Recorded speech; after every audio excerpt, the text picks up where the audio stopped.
अगर आप लोग हमारे चैनल पर नए हैं तो प्लीज चैनल को सब्सक्राइब करें और ऐसी कार्टून की वीडियो देखने के लिए बेल आइकन को ऑन करें। चीनू चिड़िया बहुत ही गरीब थी। उसकी एक ही बेटी थी पिंकी। चीनू को पिंकी से बहुत प्यार था। पिंकी आम बच्चों की जैसी नहीं थी, वो थोड़ी अलग थी। बल्कि उसको एक ऐसी बीमारी थी जिसमें वो पागलों वाली हरकतें करने लगती। चीनू चिड़िया को अपनी बेटी की हालत का बहुत अच्छे से पता था। वो शहर के बड़े बड़े डॉक्टर्स के पास उसको इलाज के लिए लेकर गई, मगर किसी के पास भी उसकी बीमारी का कोई इलाज नहीं था। एक दफा चीनू को पता चला कि शहर के बड़े अस्पताल में विदेशी डॉक्टर आ रहा है और वो बहुत काबिल डॉक्टर है। चीनू अपनी बेटी को वहाँ लेकर जाने के लिए तैयार हो जाती है। फिर वो डॉक्टर के पास पहुँच जाती है। डॉक्टर साहब, मैं 2 साल से अपनी बेटी को लेकर मारी मारी फिर रही हूँ, मगर किसी डॉक्टर के पास भी मेरी बेटी का इलाज नहीं है। मैं बड़ी उम्मीद लेकर आपके पास आई हूँ। प्लीज मेरी बेटी का इलाज कर दीजिए। मेरी बस एक ही औलाद है, यही मेरी जिंदगी है और यही मेरा सब कुछ है। अरे मुझे बीमारी बताएं, आप अपने इमोशंस ना बताएं। आप बताइए क्या मसला है पिंकी को? डॉक्टर साहब, वैसे तो ये देखने में बिल्कुल ठीक लग रही है, मगर सोते सोते इसको दौरे पड़ने लगते हैं और इसकी आंखों से खून बहने लगता है। और जब इसकी ये हालत होती है तो ये सब कुछ भूल जाती है। इसको ये भी याद नहीं रहता कि ये मेरी बेटी है। ये कभी कभार बच्चों के जैसे क्रॉलिंग करने लगती है और अपने ही बाल नोचती है। अच्छा, तो आप मुझे ये बताएं कि पिंकी की ये हालत कब से है? क्या ये पैदा होते ही ऐसी थी या बाद में ऐसी हुई? नहीं डॉक्टर साहब, पिंकी की उम्र 8 साल है।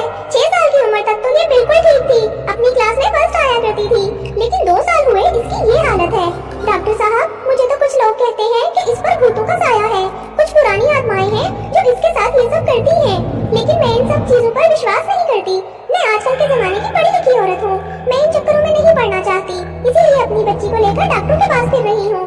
एक आखिरी उम्मीद लेकर आपके पास आई हूँ। क्या आपके पास मेरी बच्ची का कोई इलाज है? देखिए, वैसे तो मैं एक डॉक्टर हूँ, मेरा काम नहीं है कि मैं आपको गलत मशवरा दूँ। पहले मैं भी इन बातों पर विश्वास नहीं करता था, लेकिन मेरे पास पहले भी 1-2 केस ऐसे आ चुके हैं। मुझे पता है चीनू जी, आप बहुत गरीब हैं और बड़ी मुश्किल से अपनी बेटी के इलाज के लिए पैसे इकट्ठे करती हैं।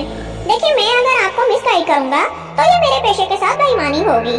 देखिए जी, कहने को तो मैं ये भी कह सकता हूँ कि आप इसे विदेश ले जाएं, वहाँ इसका अच्छे से इलाज हो जाएगा। मगर मैं समझ गया हूँ कि इसको क्या बीमारी है। मैंने पिंकी को चेक कर लिया है, इसे कोई डॉक्टरी बीमारी नहीं है। मैं आपको एक ऐसे पक्षी के बारे में बताता हूँ जिसके पास पिंकी का इलाज है। डॉक्टर साहब, आप जहाँ बोलेंगे मैं इसे ले जाने के लिए तैयार हूँ। बस किसी को समझ तो आए कि मेरी बच्ची के साथ मसला क्या है। यहाँ से थोड़ी ही दूर एक दूसरे शहर में कालू कौवा रहता है। वो झाड़ फूंक करने का काम करता है। कोई बड़े से बड़ा जादू भी हो तो इसका तोड़ कर लेता है। मैंने तो सुना है बड़ी बड़ी आत्माओं को रस्सियाँ डाली हैं उसने। बस आप पिंकी को वहीं ले जाएं। परंतु एक छोटी सी समस्या है, कालू कुछ दिनों के लिए विदेश गया हुआ है, इसको आने में अभी कुछ दिन लग जाएंगे। आपको इतने दिन इंतजार करना पड़ेगा। चीनू चिड़िया डॉक्टर से उसका एड्रेस लेकर घर आ जाती है और कालू के आने का इंतजार करने लगती है। पिंकी की हालत दिन ब दिन और भी ज्यादा बिगड़ती जा रही थी। उस रात चीनू और पिंकी दोनों माँ बेटी सो रही थी कि अचानक पिंकी की फिर से हालत खराब होने लगती है। Oh no! पिंकी, तू हवा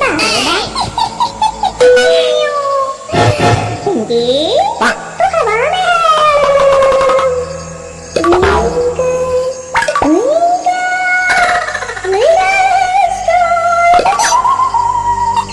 चीनू खौफजदा होकर उठ जाती है। चीनू ने देखा पिंकी की आंखों से खून बह रहा था और वो अपने ही बाल नोचे जा रही थी। ये पहली बार थी कि चीनू को अपनी ही बेटी से खौफ आ रहा था।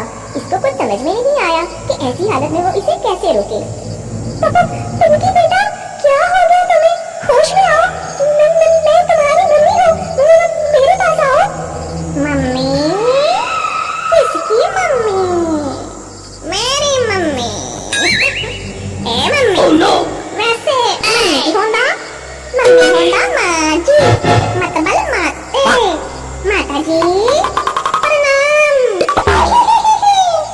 चीनू तो पिंकी को इसी हालत में छोड़ जाती है और खुद रूम में घुसकर खुद को लाल कर लेती है।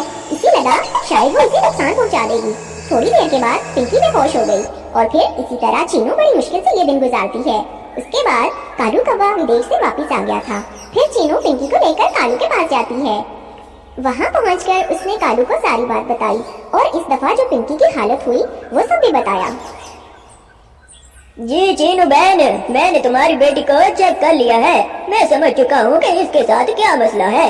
ठीक है, मैं इसका इलाज करने के लिए तैयार हूँ। तुम्हारी बेटी के साथ एक भूतिया चिड़िया है और उसी ने पिंकी को अपने वश में कर लिया है। अभी कालू चीनू को ये सब बता ही रहा था कि पिंकी की फिर से हालत खराब होने लगी। इस बार कालू ने फौरन से पिंकी को रस्सियों से जकड़ लिया और पानी पर कुछ पड़कर वो पानी उसके ऊपर फेंका। पानी के ऊपर गिरते ही भूतिया चिड़िया सामने आ गई। ओए कालू के बच्चे, तेरी ये जुर्रत! बच्चू, शायद तू नहीं जानता मेरा ताल्लुक किस परिवार से है। हम जिसको अपने वश में कर ले उसे मरते दम तक नहीं छोड़ते, और पिंकी को तो हमने अपने परिवार का सदस्य मान लिया है। अरे तेरी तो बड़ी सदस्य वाली, हम भी अपनी बच्ची को तेरे हवाले थोड़ी करेंगे। तुझे इसे छोड़कर तो जाना ही होगा, और अगर तू आसानी से नहीं मानेगी तो मेरे पास और भी रास्ते हैं। और इस तरह कालू और भूतनी में लड़ाई शुरू हो जाती है। कालू इसको अच्छी तरह से मारता पीटता है। भूतनी ने भी कालू को अच्छे हाथ से मुक्के धर दिए। अरे मर गया रे! ओए माँ, बचाओ मुझे! अबे ठहर जरा, मुझे मारेगी? कालू ने भी उसको अच्छी खासी पिटाई कर दी। जब भूतनी में लड़ने का दम खत्म हो गया, उसने हार मान ली और पिंकी को छोड़कर वापस जाने का वादा भी कर लिया। और इस तरह से भूतनी ने पिंकी चिड़िया को छोड़ दिया। जैसे ही भूतनी इसे छोड़कर गई, पिंकी की रस्सियां भी खुल जाती हैं। लो बहन, तुम्हें बहुत बहुत मुबारक हो। आज फाइनली तुम्हारी बेटी की जान छूट गई और अब ये बिल्कुल ठीक है। आएगा के लिए भी ठीक ही रहेगी, लेकिन तुम्हारी बेटी के लिए मार बहुत पड़ी मुझे। जी वो तो नजर आ रहा है। आपकी आंख भी सूज गई है। सॉरी, मैं हंसने के लिए माफी चाहती हूँ। असल में आपका हुलिया देखकर मुझे हंसी आ गई थी। आपने तो मुझ पर बहुत बड़ा एहसान किया है, मैं कभी नहीं भूलूंगी। आपको पता है 2 साल से मैं कितनी ख्वार हो रही हूँ और आपने एक ही दिन में मेरी सारी समस्याएं दूर कर दी। अल्लाह आपका ढेर सारा भला करेगा और ये मार भी आपको हमेशा ही याद रहेगी। अरे बहन छोड़ो, ये मार भी कोई मार हुई? मैं तो बहुत दफा अपनी हड्डियां तक तलवा चुका हूँ, इसके मुकाबले में तो ये कुछ भी नहीं है। फिर चीनू चिड़िया हंसते हुए पिंकी को लेकर वहाँ से चली जाती है और अपनी बेटी के साथ हंसी खुशी रहने लगती है। इसके बाद दोबारा से पिंकी को कभी भी शिकायत नहीं हुई। कुछ पक्षी जो आपस में गहरे दोस्त थे, इनको काम से छुट्टियां हुई तो उन्होंने सैर पर जाने का प्रोग्राम बना लिया। यार तोते, कहीं थोड़ा ब्रेक मिल रहा है, चलो कहीं घूमने चलते हैं। इस बार हम दोस्त अकेले ही जाएंगे, फैमिली को साथ लेकर नहीं जाएंगे। खूब घूमेंगे फिरेंगे और चिल करेंगे, क्या कहते हो दोस्तों? हाँ यार, मैं भी सोच रहा था कि ब्रेक लेना चाहिए, लेकिन घूमने के लिए कोई जगह डिसाइड की है क्या? हाँ, मेरे माइंड में एक जगह आ रही है। हम हर जगह जाते हैं, लेकिन इस बार किसी ऐसी जगह जाएंगे जहाँ पहले कभी नहीं गए। एक नई जगह पर जाएंगे। हाँ, आइडिया तो बहुत अच्छा है। बहुत सारी जगह तो हम पहले ही घूम आए हैं, लेकिन इस बार किसी नई जगह पर जाते हैं। चलो ठीक है, फिर डिसाइड हो गया कि इस बार हम किसी नई जगह पर जाएंगे। अगले ही दिन वो सब सर्च करते हैं कि इस बार वो कहाँ जाएंगे। कौवा कहीं से पुराना अखबार ढूंढ कर लाता है। अखबार में नटवर लाल जी के महल का जिक्र था। वो महल अपने दौर का बहुत ही खूबसूरत महल कहलाता था। वो महल कदीम हो चुका था। महल की तस्वीर अखबार में देखने के बाद वो सब एक्साइटेड हो जाते हैं और फैसला कर लेते हैं कि वो उसी जगह जाएंगे घूमने के लिए। अगले ही दिन वो गाड़ी तैयार कर लेते हैं वहाँ जाने के लिए। वो अपनी जरूरत का कुछ सामान गाड़ी में रख लेते हैं और शुमाली इलाके की तरफ निकल जाते हैं। वो सब बहुत पुरजोश थे और आपस में महल के बारे में ही बात कर रहे थे। यार मैं तो सोच रहा हूँ नटवर लाल जी ने क्या सोच कर ये महल बनवाया होगा, और वो भी शहर से इतना दूर। मैं तो ये रास्ते देखकर हैरान हो रहा हूँ, यहाँ कोई भी आगे पीछे नजर नहीं आ रहा। क्या हुआ दोस्त, डर लग रहा है क्या? अरे डरने वाली कोई बात नहीं। पुरानी और कदीम चीजें शहर से दूर ही हुआ करती हैं। मुझे तो ये सब कुछ देखकर बहुत अच्छा लग रहा है। जरा महसूस तो करो, कितना सुकून है यहाँ। तव्वे भैया, तुम क्यों खामोश बैठे हो? कुछ बोलते क्यों नहीं? अरे मैं तो तुम लोगों को सुन रहा हूँ। किसी को डर लग रहा है तो किसी को सुकून महसूस हो रहा है। मैं तो ये सोच रहा हूँ कि हम जो सामान साथ लेकर आए हैं क्या वो काफी होगा या नहीं, क्योंकि यहाँ तो कोई दुकान भी नजर नहीं आ रही। अरे दोस्तों, छोड़ भी दो अंदाजे लगाने, वहाँ पहुँच तो लेने दो, खुद ही पता चल जाएगा कि कैसा माहौल है वहाँ का। कुछ ही देर में वो सब महल के दरवाजे पर थे। वो महल तो वाकई बहुत पुराना हो चुका था महल के आसपास कोई और घर नहीं था और ना ही कोई वहाँ नजर आ रहा था। ये सब देखकर पहले तो वो घबरा जाते हैं। मुझे तो डर लग रहा है दोस्तों, क्या हमें अंदर जाना चाहिए? मेरी बात मानो तो वापस चलते हैं। ये जगह देखकर तो मुझे डर लग रहा है, यहाँ भूतों का ही बसेरा होगा, क्योंकि कोई पक्षी तो दूर दूर तक नजर नहीं आ रहा। चलो जी, बस इतनी ही हिम्मत थी? तुम तो जगह देखकर ही डर गए। अभी तो हमें अंदर जाना है और वहाँ जाकर पुरानी चीजों को गौर से देखना है। चलो आओ अंदर चलते हैं, हो सकता है यहाँ कोई हो। फिर वो सारे दोस्त अंदर चले जाते हैं और दरवाजे पर दस्तक देते हैं, मगर अंदर से कोई जवाब नहीं आता और दरवाजा भी अंदर से ही बंद था।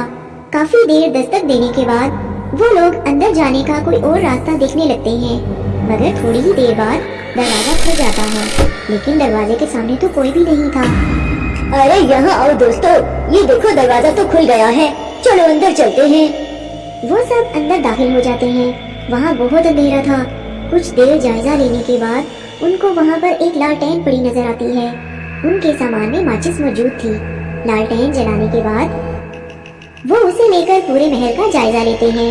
अभी वो घूम फिर कर चीजों को देख ही रहे थे कि ऊपर वाली मंजिल से एक आवाज सुनाई देती है। वो आवाज किसी छोटे बच्चे के रोने की थी। सारे पक्षी खौफजदा हो जाते हैं। देखा, मैंने कहा था ना, ऐसी जगहों पर भूतों के बसेरे होते हैं, लेकिन तुम लोगों ने मेरी कोई बात नहीं सुनी। अभी भी वक्त है, वापस लौट चलते हैं, चलो।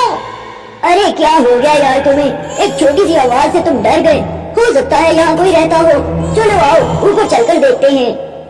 भाई मैं तो ऊपर नहीं जा रहा, मैं तो बाहर गाड़ी में जा रहा हूँ। तुम लोग तसल्ली करके वापस आ जाओ, तब तक मैं तुम्हारा गाड़ी में ही इंतजार करूँगा। और हाँ, एक बात सुनो, अब तुम लोगों ने इस जगह को देख लिया है ना, यहाँ हमारा रहना नामुमकिन है।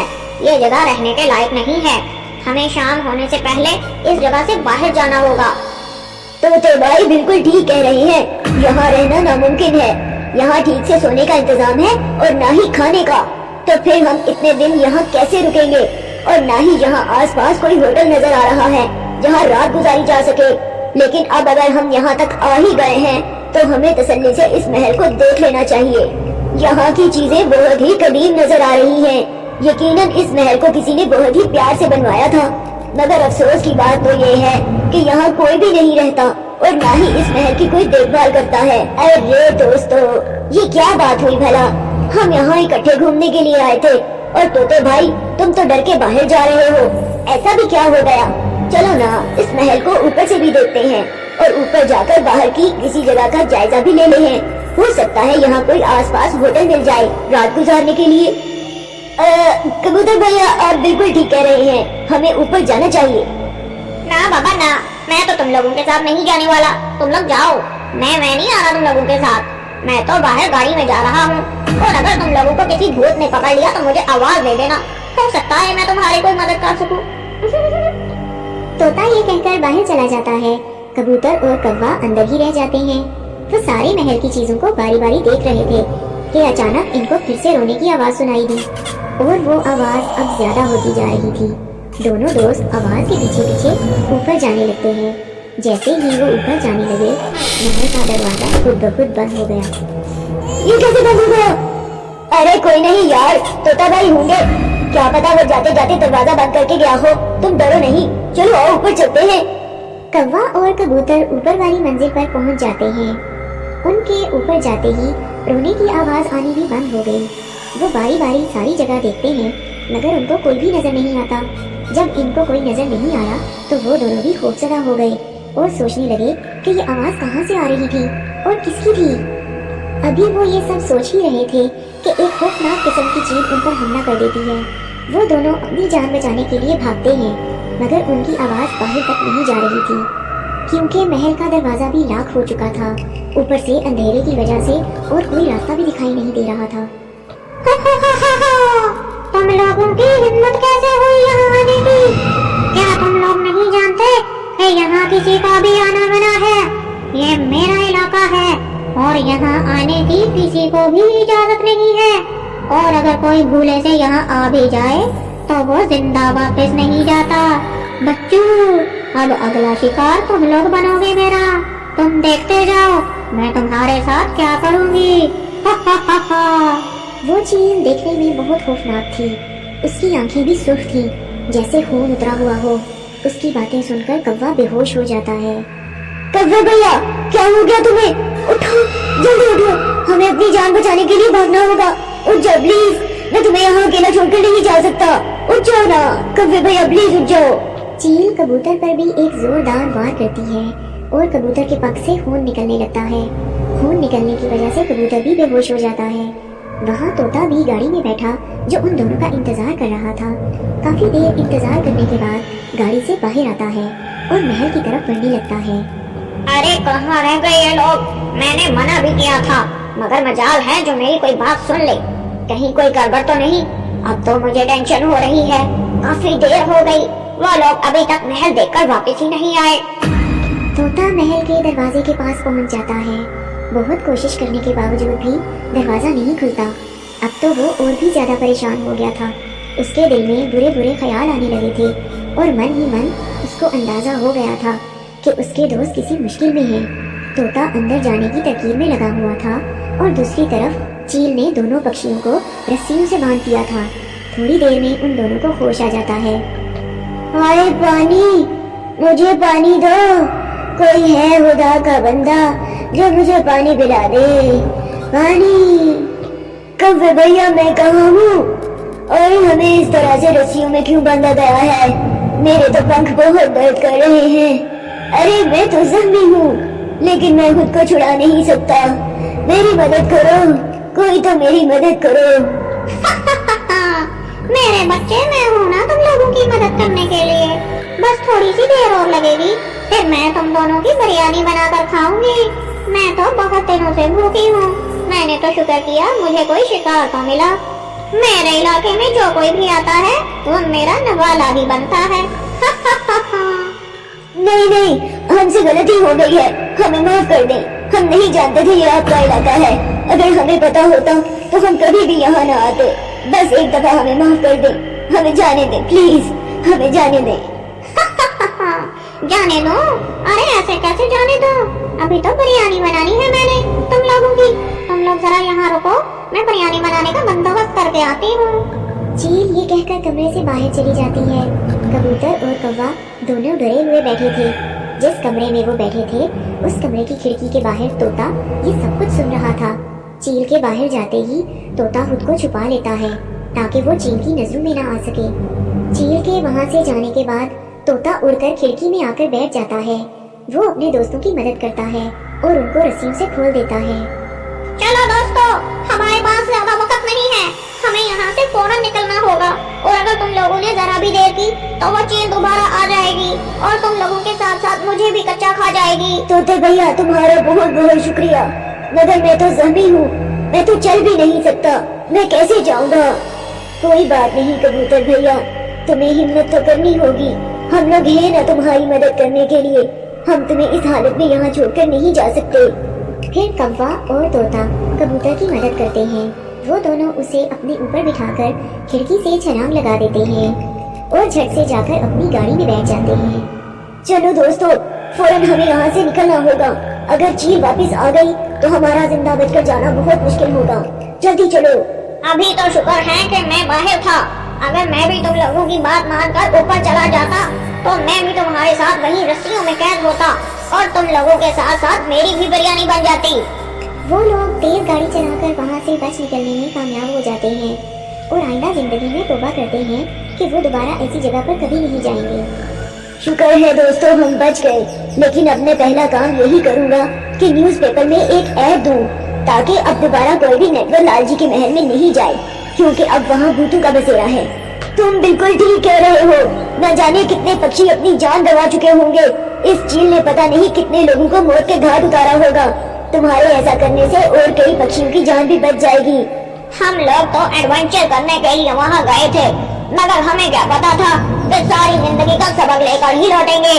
अब तो मेरे बाप की भी तो बाजू में ऐसी किसी जगह पर जाऊँ। इस वाक़े के बाद काफी दिन लग गए उन लोगों के जख्म भरने में। आज इतना अरसा गुजर जाने के बाद भी वो सब जब भी इस वाक़े को याद करते हैं तो उनके रोंगटे खड़े हो जाते हैं और वो इस भूत बंगले की कहानी अपने दूसरे दोस्तों को भी सुनाया करते